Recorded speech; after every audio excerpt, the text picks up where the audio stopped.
哦，狗狗好小哦。很怂哎。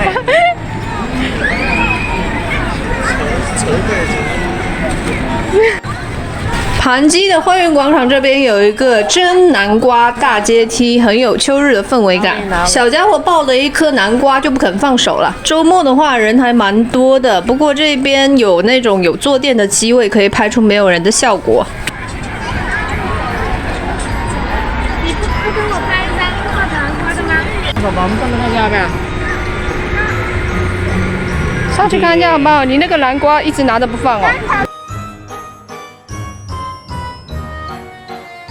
哇塞呀！死胖子啊，有翅膀的死胖子。哦，是天使呢。这边有一个腊肠狗的长椅，很多小朋友在这边玩。没有嘞，因为我们要。还有一大一小两只小猪。让我从来也不起。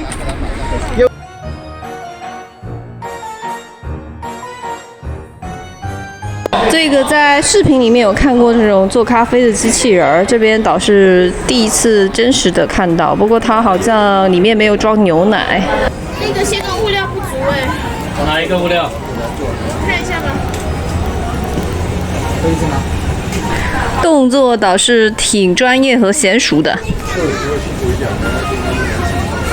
像我们这个饼分嘛，我们把它比喻成咖啡豆吗？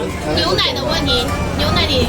最多就是主要要把这个价格调。从南瓜大台阶往上走，发现上面更热闹。现在是在进行一个咖啡节，然后有本地各独立咖啡馆，也有很多外地的咖啡，包括还有一些小吃。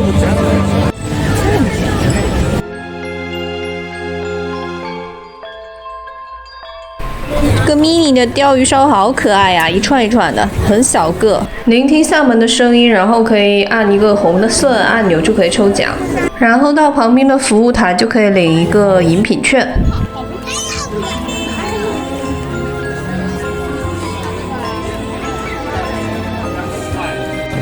老网红 Be Normal 带着啤酒的麦香，但是是无酒精的，然后又不像星巴克的那个黄油啤酒那么浓郁。纽带又中了一杯饮品，早知道不点喜茶了。我本来走上来是为了拿喜茶的，发现这边还有咖啡节，美酒加咖啡，喜欢酒的朋友可以点这一杯哦。